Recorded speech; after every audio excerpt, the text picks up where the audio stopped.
서로 축복하겠습니다. 당신은 주님의 몸인 예람입니다.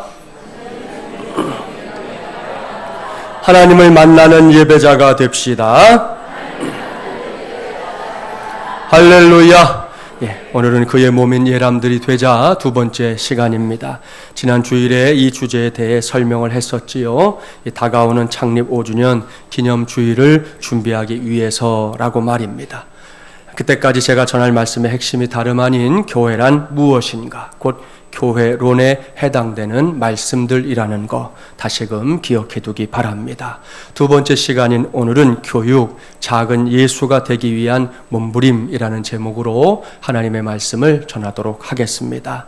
지난 주일에 보여드렸던 우리 교회의 모습 기억하시죠? 다시 한번 우리 교회 한번 지어볼까요? 먼저 부지 위에다가 짓도록 하겠습니다. 기초도 세우고 기둥도 세웁니다. 또 지붕도 얹고요. 십자가도 걸었죠.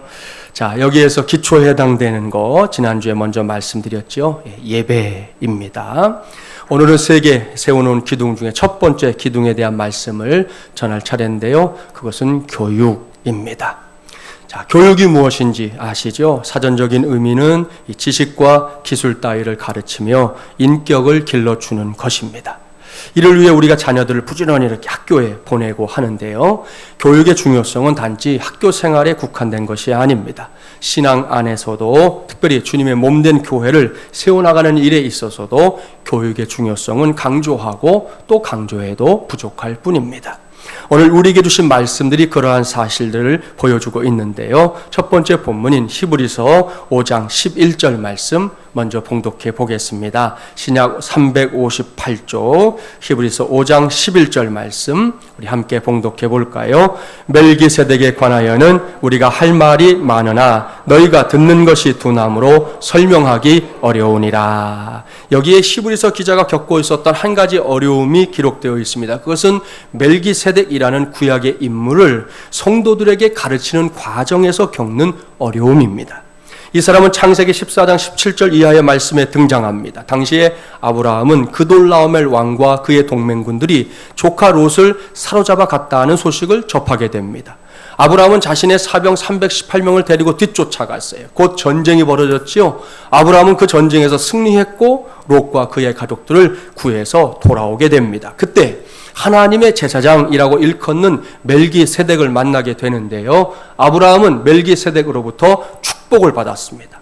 이에 아브라함이 감사하는 마음으로 전리품 가운데 11조를 따로 떼서 멜기세덱에게 주었다. 성경에 기록하고 있어요. 이 멜기세덱에 대해 히브리서 기자가 할 말이 많다는 겁니다. 나중에 히브리서를 쭉 읽어보십시오. 히브리서 기자는 멜기세덱이 예수 그리스도의 예표다. 그렇게 말씀합니다. 이 말은 멜기세덱이 어떤 분인지 알게 되면 알게 될수록 예수님이 어떤 분인지를 더 잘 알 수 있게 된다는 의미입니다. 그렇습니다. 멜기세덱이라는 인물을 제대로 이해할 수만 있다면 성도들이 예수 그리스도를 더 잘 이해하고 더 잘 믿을 수 있다는 것. 이것이 히브리서 기자의 신학입니다. 죄로 인해 죽을 수밖에 없었던 우리라는 거 다 아시죠? 그런데 예수님께서 우리를 구원하기 위해 중보자로 세상에 오셨습니다. 그저 오셨을 뿐만 아니라 우리를 대신해 십자가의 형벌을 받으셨습니다. 히브리서 기자는 이 십자가 사건이 우리의 죄를 씻기 위해 예수님께서 담당하셨던 대제사장으로서의 사역이었다 설명하고 있는데요. 이를 위해서 멜기세덱이라는 인물을 이 말씀 해석의 열쇠로 제시하고 있는 겁니다. 그런데 이것은 결코 만만한 일이 아니었어요. 가르쳐주고 싶은 것은 너무 많은데 그것을 듣는 사람들이 제대로 이해하지 못하고 있다는 데에 문제가 있었습니다.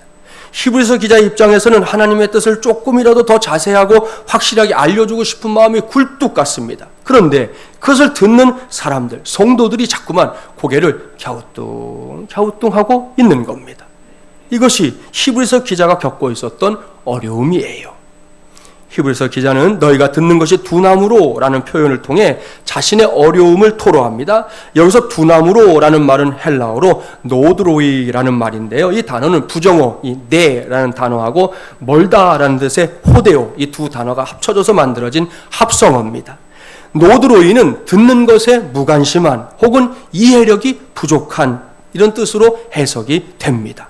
이것이 히브리서 이 편지를 받아보는 사람들이 갖고 있었던 가장 큰 문제점, 가장 큰 약점이었습니다.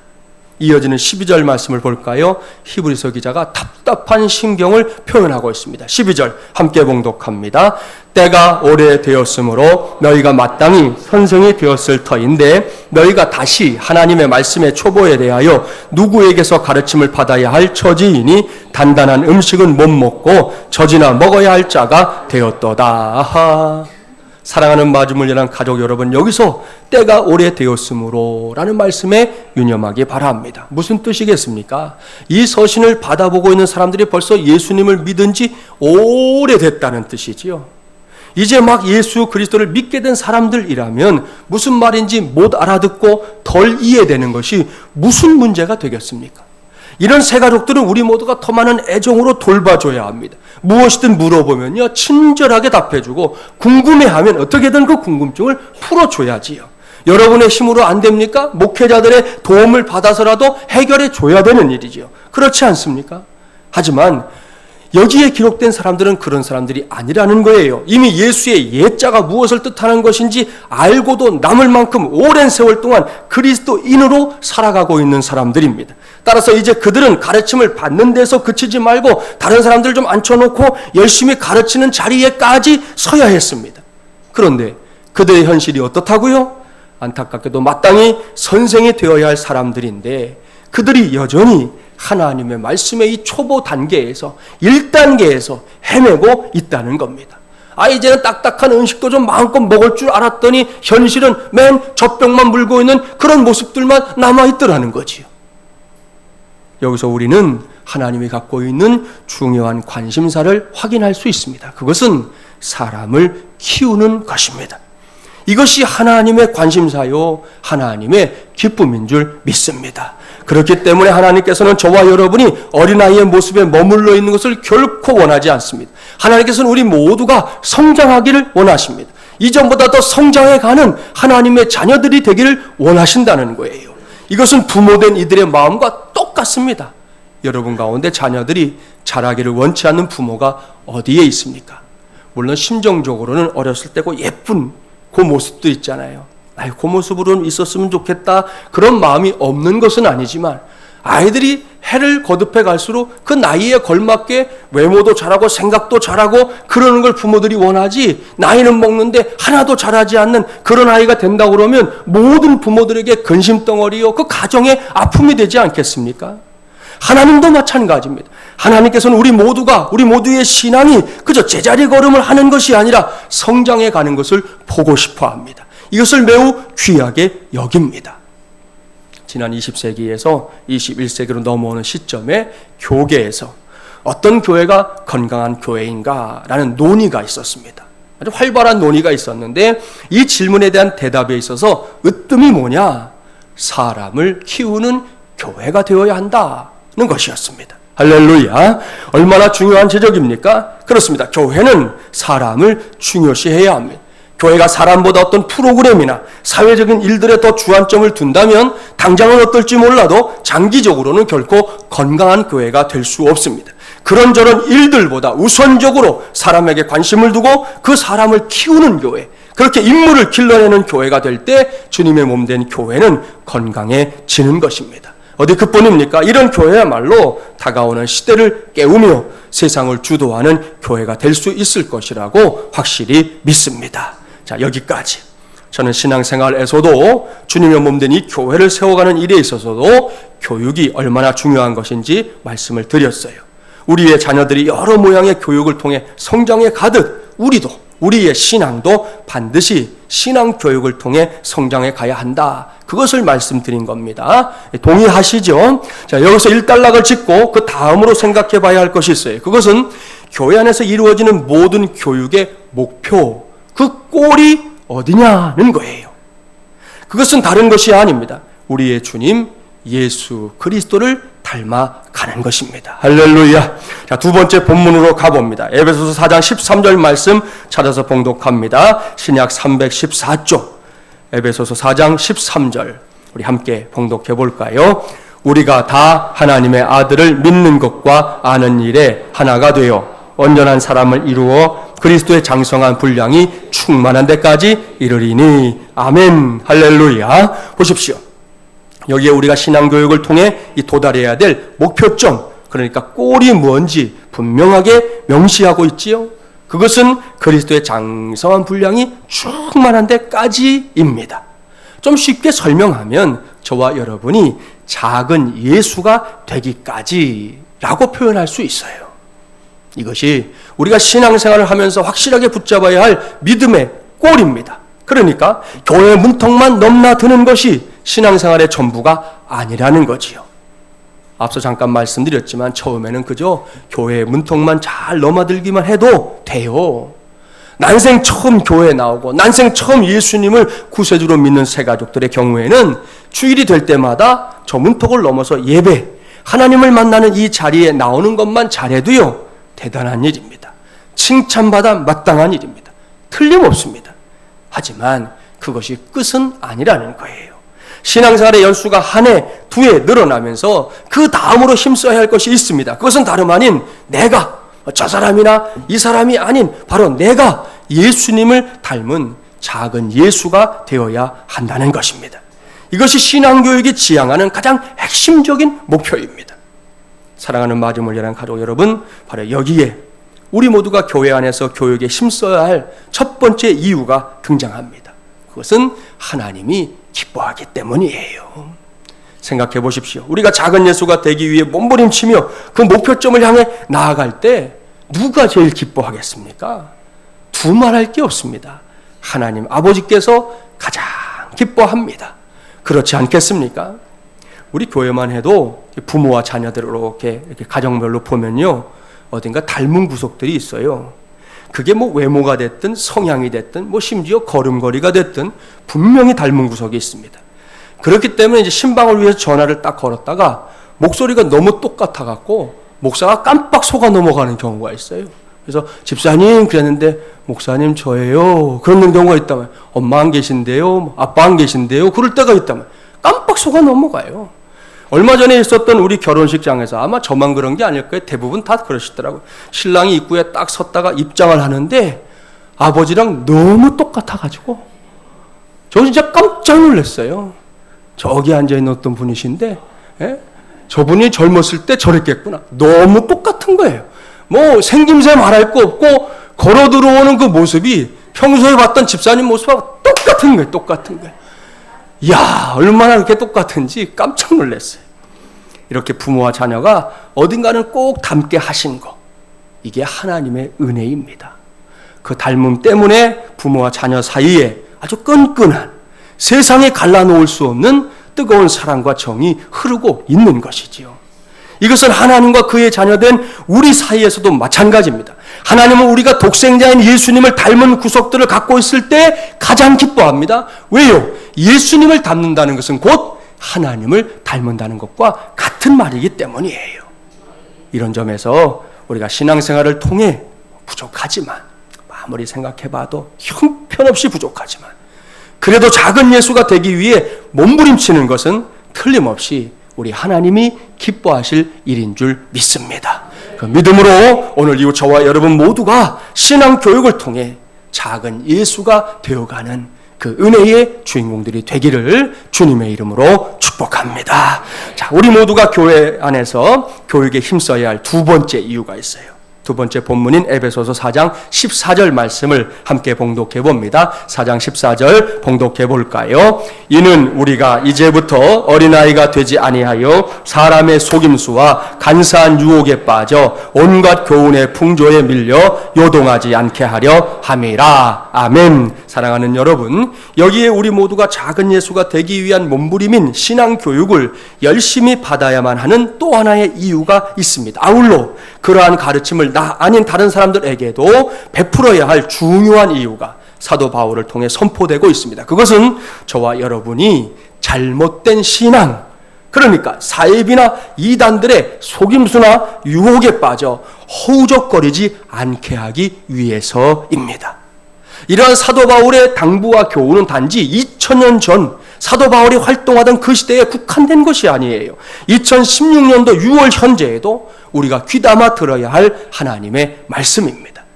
질문을 하나 해볼게요. 사랑하는 여러분, 하나님을 사랑하십니까? 대답을 똑바로 해야 돼요. 다시 묻겠습니다. 하나님을 사랑하십니까? 아멘. 할렐루야. 좋습니다. 대답 잘하셨어요. 그렇다면 저와 여러분이 그렇게 사랑하는 하나님이 저와 여러분에게 편지를 써서 보내준다면 기분이 좋을까요? 기분이 나쁠까요? 기분이 좋아요. 틀림없습니다. 자, 이러한 사실을 전제하고 제가 이제 사진을 하나 보여드립니다. 잘 보셨죠? 이 편지에서 중요한 게 두 가지예요. 먼저는 누가 보낸 편지인가? 누구라고 되어 있지요? from 하나님입니다. 우리 방송실 봉사하는 하나님, 그 하나님 말고예요. 하나님이에요, 하나님. 그 다음으로 중요한 것은 누구에게 보내졌느냐죠?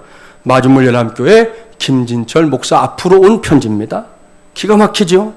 눈을 크게 뜨고 잘 보셔야 돼요. 이 앞에 서 있는 김진철 목사 보통 목사 아닙니다. 여러분이 어떻게 생각하는지 모르겠지만 저는 하나님으로부터 편지까지 받는 목사입니다. 그러니까 띄엄띄엄 보지 마세요. 대단하지 않습니까? 혹 여러분 중에 배가 아픈 사람들이 있을지도 모르겠는데요. 기왕에 이렇게 편지까지 공개했으니까 하나님이 어떤 분인지도 여러분에게 확실하게, 분명하게, 명백하게 추호도 감추는 것 없이 다 공개하겠습니다. 아마도 평소에 하나님이 어떻게 생겼는지 궁금했던 성도들은 오늘 그 궁금증을 풀 수 있을지도 몰라요. 오늘 그 위대한 비밀을, 하늘의 비밀을 공개합니다. 자, 사진을 보여드립니다. 여러분, 놀랍죠? 이분이 제게 편지를 보내준 하나님입니다. 하나님이 감사하게도 대한민국 국민입니다. 야, 다른 나라들은 다 죽었어 이제. 하나님이 우리나라 국민이니까. 우리나라 여권을 소지했어요. 무엇보다 여자분들 좋으시겠네. 하나님이 여성이네요. 여성이에요. 이름은 이수민. 생년월일 1978년 5월 6일 생으로 올해 38세가 되셨습니다. 엄청나고 놀라운 비밀이죠? 아닙니다. 이것은 비밀이 아니라 엉터리 중에 엉터리입니다. 아주 엉터리입니다. 어쩌다가 대한민국이 이렇게 하나님이 많은 나라가 되었는지 모르겠습니다.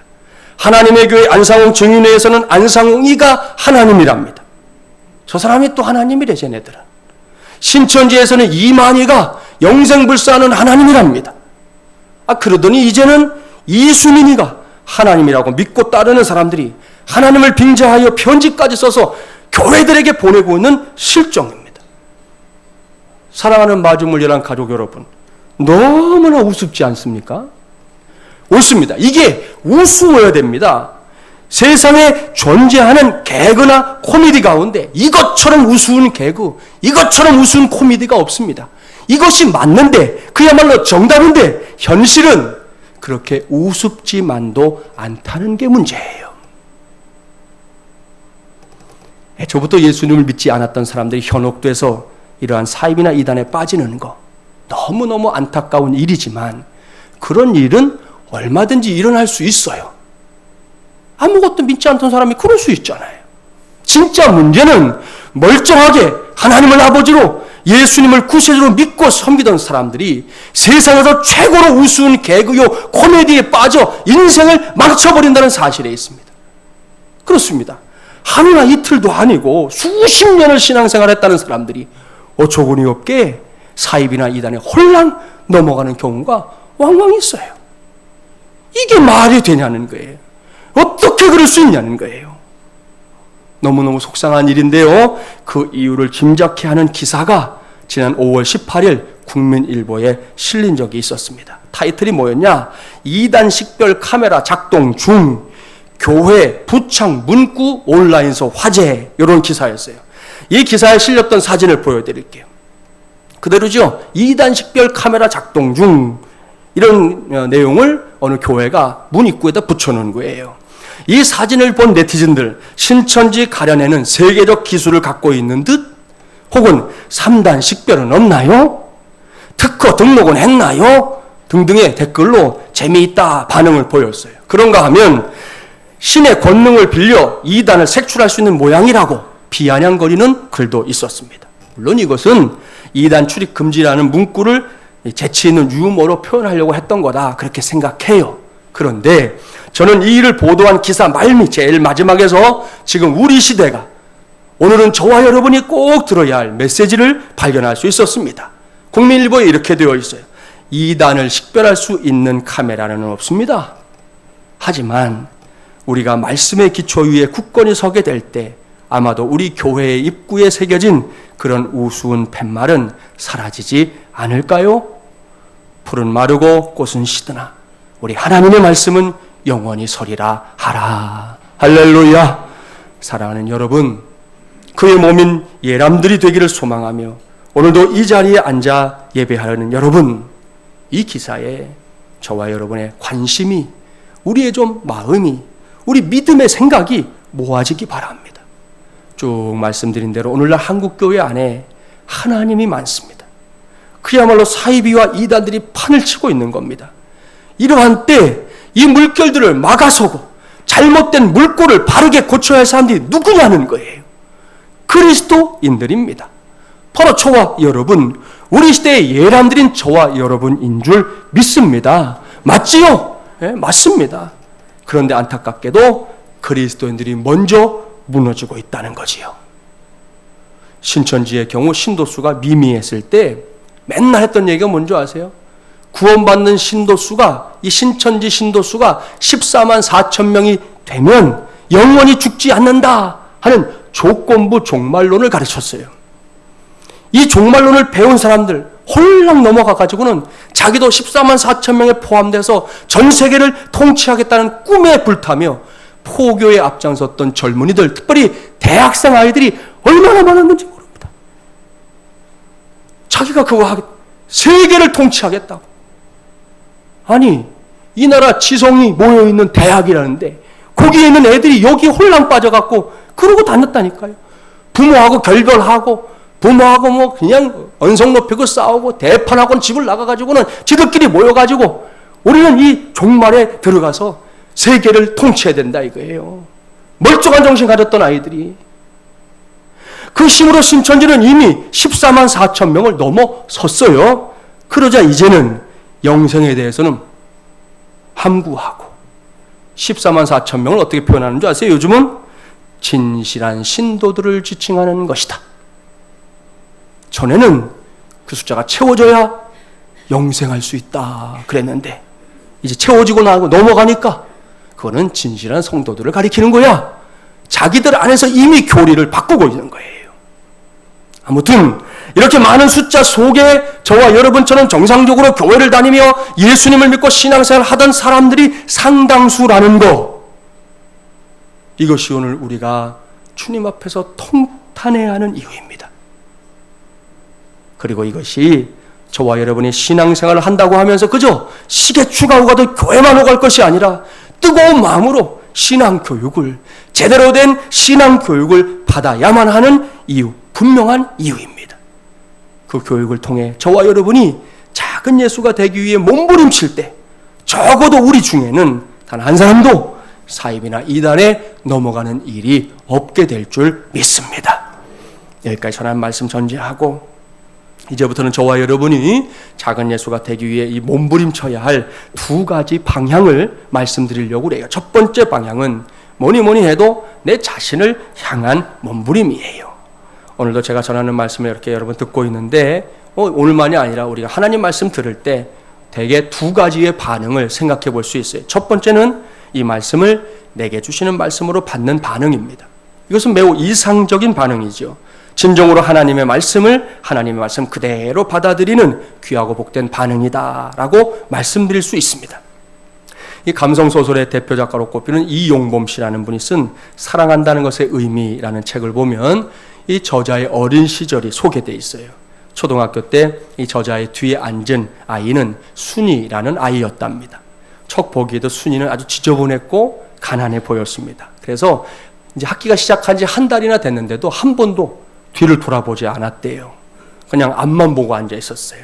그러던 어느 날 집에 돌아가는 길인데 뒤에서 누가 용범아 부르는 거예요. 돌아보니까 순이였어요. 같이 가자는 거예요.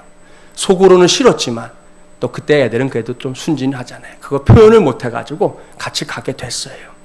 그렇게 해서 순이를 막상 가까이 하고 보니까 이 친구가 참 착하고 좋은 아이였어요. 그래서 이 용범이는 순이의 친구가 되어주기로 마음먹었습니다. 며칠 후 순이 집에 가서 알게 된 사실, 순이 아버지는 막노동꾼의 술주정뱅이였고 순이 엄마는 어디론가 도망갔다는 겁니다. 그래서 순이가 어린 두 동생을 돌볼 수밖에 없는, 요즘 말로 하면 이제 소녀 가장 역할을 하는 그런 친구였어요.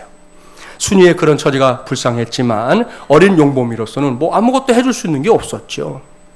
하루는 담임 선생님이 종례 시간에 내일 준비물은 모두 사랑의 쌀 반 봉지씩 가져오는 것이다 말씀했어요. 저도 어렸을 때 했던 기억이 나요. 많이도 아니에요. 반 봉지 갖고 오라 그랬어요. 다음날 아침에 반 아이들 모두가 쌀 반 봉지씩 들고 학교에 갔습니다. 선생님은 쌀을 한 곳에 이렇게 모았어요. 그런데 그날따라 순이가 학교에 안 오는 거예요. 용범이가 속으로 생각한 거예요. 순이가 쌀이 없어서 못 가져오는 게 창피해서 이거 못 오는 거 아닌가 생각하니까 너무너무 속이 상했다는 거예요. 그런데 1교시가 끝나고 2교시가 막 시작하려는데 순이가 등에 무거워 보이는 자루를 메고 땀을 뻘뻘 흘리면서 들어오더랍니다. 선생님이 순이야 왜 늦었니? 물었더니 순이는 준비물 가져오느라고 늦었어요 선생님. 그리고 대답하더래요. 그래서 선생님이 물었어요. 아니 근데 네가 메고 온 그건 뭐냐? 하고 물었더니 순이가 쌀이요 하면서 그 짐을 내려놓더라는 거예요. 순이는 곧 준비물로 쌀 반말을 마련해 오느라고 늦었습니다. 그렇게 말을 하더라는 거예요. 그러니까 순이는 쌀 반봉지라는 선생님의 말씀을 그만 쌀 반말로 잘못 알아듣는 거예요. 왜 이런 일이 벌어졌을까요? 새벽에 일 나가는 아버지, 도망간 엄마, 이렇게 어른이 없는 순이네 집에서는 쌀을 반말이라 가져오라는 선생님이 어디 있냐? 내가 뭔가 잘못 들은 게지? 라고 말해줄 어른이 없었던 거예요. 그러니까 순이는 선생님 말을 그냥 듣고는 자기가 알아들은 대로 행동한 거죠. 순이의 대답을 듣자 반 아이들이 막 손바닥을 치면서 깔깔거리며 웃었습니다. 그때 선생님은 갑자기 순이를 와락 껴안고 우셨습니다. 반 아이들 모두가 깜짝 놀랐어요. 선생님이 막 펑펑 울었거든. 반 아이들 모두 그때 선생님이 순이를 붙잡고 왜 그렇게 서럽게 울었는지 영문을 몰랐습니다. 나중에 안 일이지만 그날 선생님이 반 아이들에게 사랑의 쌀 반 봉지씩 가져오라 한 것은 바로 이 순이네를 돕기 위한 것이었다는 거지요. 그런데 오히려 순이는 반 아이들 그 누구보다 더 많은 사랑의 쌀을 메고 왔던 거예요. 한번 생각해 보세요. 사랑의 쌀 이 반말이나 준비하려고 이 어린 순이가 얼마나 애를 태웠겠어요. 얼마나 팔을 동동 굴렀겠어요. 여기서 제가 이 이야기를 여러분에게 전하는 것은 순이가 비록 선생님의 말씀을 잘못 알아듣긴 했지만 그래도 이 아이는 선생님이 하신 말씀을 다른 사람이 아닌 내가 들어야 할 말씀으로 들었다는 거지요.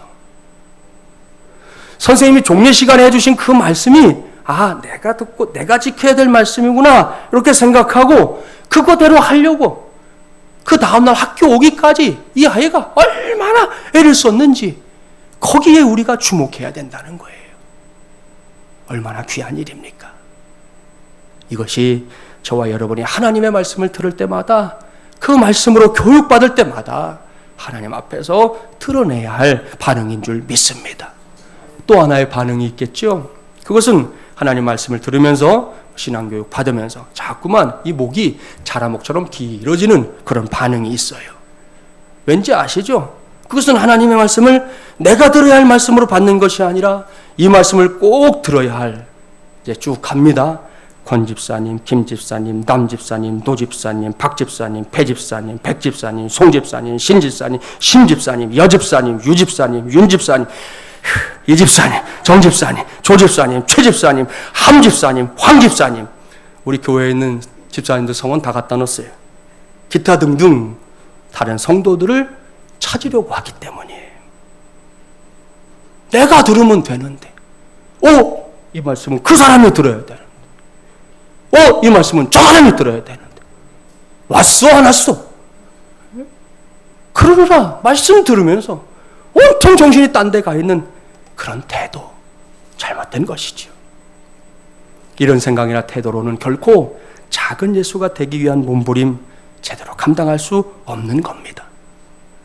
사랑하는 마주물리랑 가족 여러분, 여기서 첫 번째 반응이 반드시 저와 여러분 모두의 몫이 되기를 바랍니다.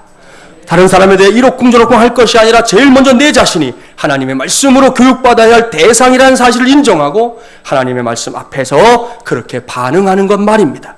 이러한 신앙교육을 통해 저와 여러분 모두가 당당하고 강력한 예람들로 세워져 가게 되기를 바랍니다. 그래서 우리 마중을 예람 공동체가 진정으로 그의 몸인 예람들로 가득 차게 되기를 주님의 이름으로 축복합니다. 이를 위해 제일 먼저 할 일은 지난 주일에도 언급했었지만 오늘처럼 주일이 되면 이 주일을 거룩하게 지키는 성수일하면서 하나님을 만나는 예배자가 되는 것입니다. 그야말로 부득이한 상황이 아니고는 반드시 성수주일 하십시오. 교육 방법 중에 가장 좋고 기초적인 방법이 뭐예요? 반복이잖아요. 반복하는 거. 한 번 배우고 끝나는 게 아니에요. 그 다음에 또 가르쳐야 돼. 또 가르쳐. 여러분 구구단 왜 외우게 됐어요? 반복해서 배우니까 외우게 된 거잖아요. 매 주일마다 예배를 통해 내게 주시는 하나님의 말씀으로 나의 신앙이 반복해서 교육을 받게 해야 한다는 거예요. 그런 반복을 통해 나의 신앙이 작은 예수가 되기까지 자라게 해야 합니다. 그리할 때 하나님께서 우리 모두에게 창립 5주년을 맞이하는 우리 교회 위에 복의 복을 부어주실 줄 믿습니다. 다음은 주중에 있는 공예배나 기도회에 힘이 닿는 대로 출석하는 거지요. 지난 월요일에 청지기 수련회 시간에도 당부했지만 청지기들은 무조건 이 일에 앞장서야 합니다. 수요일에 진행 중인 교리별 성경 연구는 매우 중요한 교육이에요. 여러분 잣대가 있어야 잘못된 것인지 아닌지 구분할 거 아니에요. 오늘날 그리스도인들이 교리가 뭔지도 모른다니까요. 내가 믿고 있는 바의 진리가 무엇인지 선긋기가 되어 있지 않아가지고 홀랑 넘어가는 일들이 너무 많다는 거예요. 중요한 일이에요. 지난주일 오후부터 시작된 총회 선교대학도 가능한 분들은 심써 참석하십시오. 지난 화요일부터 여자 성도들 대상으로 제자훈련반 시작됐습니다. 남자 성도들을 위한 시간도 개설할 예정이니까 이런 시간이 만들어지면 형편 닿는 대로 열심히 참석하기 바랍니다. 괜히 다른 곳에서 성경 공부한다고 쫓아다니다가 엉뚱한 길에 빠지지 말라는 거예요. 신천지가 사용하는 대표적인 전략이잖아요. 성경 공부 같이 합시다. 저희 가면 아주 유명한 귀에 쏙쏙 들어오게 성경 가르쳐주는 사람이 있으니까 같이 갑시다. 나 우리 교회에서 하면 되는데, 그 교회에서 가르치는 거랑 다르니까 나와 함께 갑시다. 갔다가 홀랑 넘어간 사람들이 지금 태반이라는 거예요, 지금 태반. 그런 전략이 있다는 거지. 그러니 우선은 교회 안에 개설되어 있는 신앙 교육부터 받으십시오. 그 속에서 작은 예수가 되기 위한 몸부림의 열매들, 우리 하나님께서 거두게 하실 줄 믿습니다. 작은 예수가 되기 위한 몸부림의 두 번째 방향은 우리 교회 내에서 자라고 있는 이 꿈나무들을 향하는 거예요. 지금 우리 교회 안에는 꼬예 교회로부터 시작해서 어린이 교회, 청소년교회, 청년교회까지 이렇게 구성되어 있습니다. 이 친구들 모두가 작은 예수가 되기 위한 몸부림을 제대로 감당할 수 있도록 저와 여러분이 잘 섬겨줘야 합니다. 제가 언젠가 이런 질문 드린 적이 있었어요. 우리 마중물이라는 교회는 지금이 좋은 교회입니까? 아니면 5년 뒤 혹은 10년 뒤가 좋은 교회입니까? 이 질문에 대한 여러분의 답은 무엇입니까? 여러분, 지금보다 5년 뒤가 혹은 10년 뒤가 더 좋은 교회여야 합니다. 지금이 더 좋고 나중은 별 볼 일 없는 교회가 된다면 그런 교회는 미래가 없는 것이죠. 그런데 이렇게 미래가 더 좋은 교회가 되고자 한다면 지금의 장년 세대인 저와 여러분만 행복한 신앙생활을 하면 안 돼요. 우리의 다음 세대인 청년들과 청소년들, 유아들과 어린이들 역시 행복한 신앙생활을 할 수 있어야 합니다. 그런 교회야말로 미래가 더 좋은 교회지요. 그런 의미에서 현존하는 미래라고 부를 수 있는 우리 교회의 모든 꿈나무들을 위해 저도 여러분도 물심양면으로 힘을 실어줘야 합니다. 이 친구들이 믿음 안에서 자신들의 비전을 키우고 펼쳐갈 수 있도록 최대한 도움을 줘야 합니다. 이것이 바로 우리 모두가 감당해야 할 또 하나의 교육의 영역이에요. 지금까지는 교회 입장에서 나름대로 그렇게 하고 있어요. 매년 연말에 교육부서에서 예산을 새해 예산 청원할 때 청원한 예산 단 한 푼도 깎은 적이 없어요. 100% 다 반영해 주었습니다. 지난 겨울에는 우리 교육부서가 주도하는 단기 선교 사역도 넉넉하게 감당했지요. 평소에도 교육부 친구들 도움이 줄 수 있는 게 뭔가 계속해서 생각하고 있습니다. 그러니 여러분도 이 일에 동참해 주십시오. 무엇보다 여러분의 자녀들을 주일학교에 보내주십시오. 애들이 와야 신앙교육을 시키지 않겠습니까? 자녀들도 교육을 받아야 작은 예수가 되는 길에 설 수 있지 않겠습니까? 그러니까 보내야 돼요. 예배 가운데 보내시고 배울 수 있는 시간에 보내야 되는 거예요. 아울러서 지금까지 그랬던 것처럼 하나님께서 마음을 주시면 물심양면으로 교육부를 위해 최선을 다해 힘을 실어 주십시오. 그리야 할 때 우리만이 아니라 우리의 자녀손들이, 우리의 꿈나무들이 작은 예수가 되기 위한 이 몸부림에 기꺼이 동참하게 될 줄 믿습니다. 말씀을 마무리합니다. 저와 여러분은 물론이고 주일학교에 속한 친구들까지 모두가 작은 예수가 되기 위한 몸부림에 최선을 다할 때 어떤 일이 일어나는지 아십니까?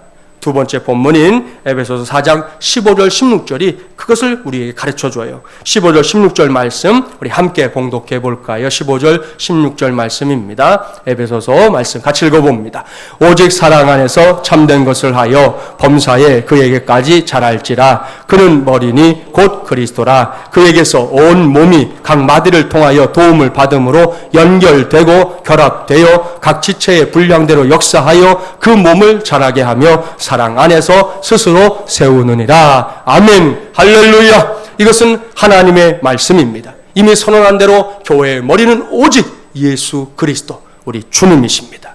그리고 우리 모두가 작은 예수가 되기를 힘쓸 때, 그의 몸인 예람들이 되고자 할 때 하나님께서는 마주물려란 공동체를 매우 튼실하게 세워주실 줄 믿습니다. 무엇보다 서로서로 연대하는 힘으로 머리 대신 예수께 연결되고 함께 결합된 가운데 그 힘을 서로 연대하는 힘으로 이전과는 또 다르게 굳건한 반석 위에 서게 하실 줄 믿습니다. 그 믿음으로 하나님의 역사를 액면 그대로 드러내는 저와 여러분, 우리 마중물 예람교회가 되기를 주님의 이름으로 간절히 축원합니다.